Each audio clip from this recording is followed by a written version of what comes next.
All right, my girl, we're back with another book. And this one I think is going to be really good because it helps us talk about our feelings and how we can talk to people if we think they're making us feel a certain type of way. So it's called Are You Mad at Me? By Tyler Feeder and Cody Feeder.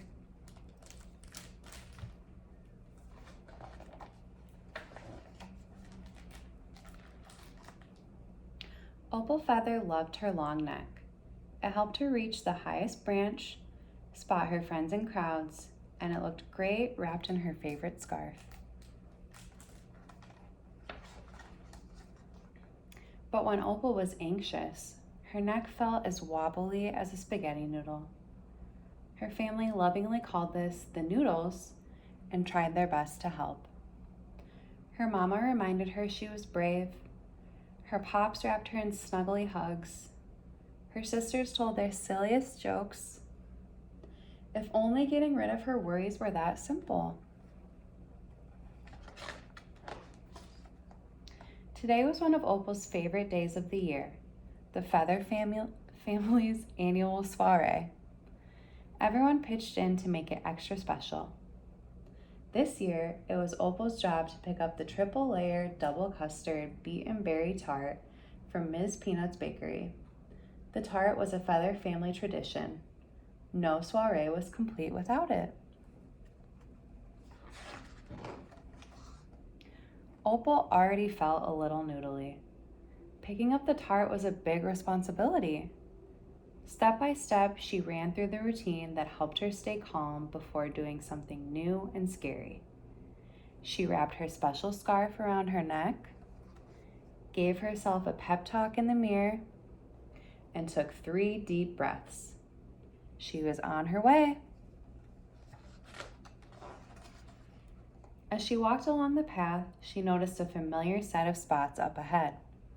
Was that her friend Henrietta? But just as Opal raised her wing to wave, the creature sped away. Why did Henrietta ignore her?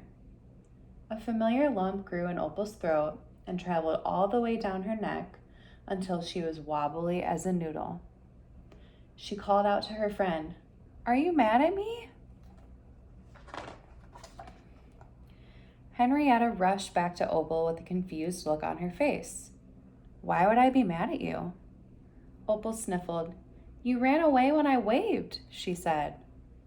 "I didn't even see you, silly," said Henrietta. "Today's my first day of track practice, and I was hurrying to get there early." "Phew," said Opal. "Have fun at practice." She continued on her way. Soon, she found herself at the mouth of a deep, dark cave that led to the edge of the forest. She put on her trusty headlamp and ventured inside. Suddenly, a grouchy voice echoed through the cave. "Hey, who's there? Turn off the light." Opal's heart began to pound and her mouth felt dry. "The noodles again?" She quickly turned the lamp off and exclaimed, "Are you mad at me?" "Opal, is that you?" called the voice, now sounding much less grouchy. In the darkness, Opal could barely make out her friend Remington hanging above. "I'm not mad, I'm just nocturnal," they said. "Sorry I yelled. I get kind of cranky when I'm sleepy." "Phew," said Opal. "Sleep tight." The cave led out into a meadow filled with the most vibrant flowers Opal had ever seen.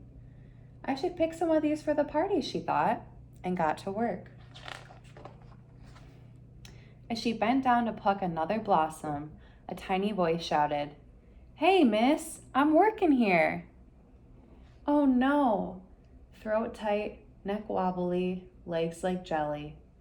Opal felt it all again, even quicker this time. She dropped the flowers and blurted, "Are you mad at me?" "Course not, just real busy," buzzed Hank the honeybee, peeking out from behind a petal. "I'm on the job. Gotta fill this honey order for Miss Peanut by sunset." "I'm heading to Miss Peanut's bakery right now," said Opal. "What a coincidence." It went on like this all day. "Are you mad at me? Are you mad at me? Psst. Are you mad at me? Are you mad at me? Are you mad at me? Are you mad at me? You're not mad at me, are you? Again and again, the noodles crept back. I was crunching too loudly on these yummy leaves to hear you say hi. I'm just feeling grouchy because I lost my favorite beard comb. I only yelped because I got a thorn stuck in my paw. I flew away because I thought I smelled a French fry. I'm finishing my underwater basket weaving project and I got distracted. We didn't mean to exclude you. We just huddle like this to stay warm. This is just my face.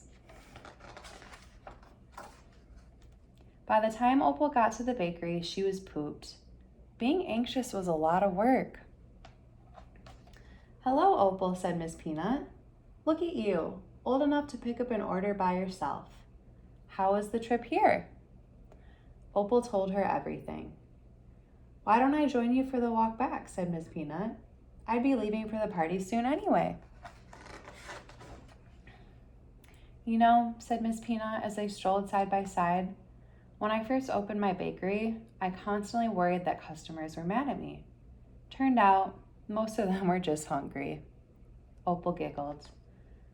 When they arrived back at Opal's house, her whole family was outside setting up. You did it, said Pops. How do you feel? I'm proud of myself, Opal said, but it wasn't easy. Every time I bumped into someone, I worried I'd done something wrong or that they didn't like me. We know the noodles make it extra hard to try new things, said Mama. You are one brave ostrich. The Feather Family soiree was the best one yet. When Opal got in bed that night, she was full of hope and triple-layer double custard beet and berry tart. Today wasn't the last day she'd get the noodles, but the next time they came, she knew she would be okay. Look what you can miss when you worry the day away. Can you spot Mel the chameleon throughout the book? Wait, Opal, are you mad at me? I've been trying to say hi this whole book.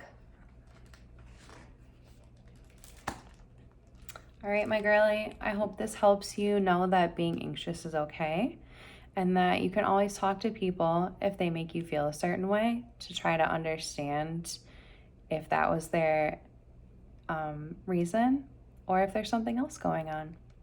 I love you. See you soon.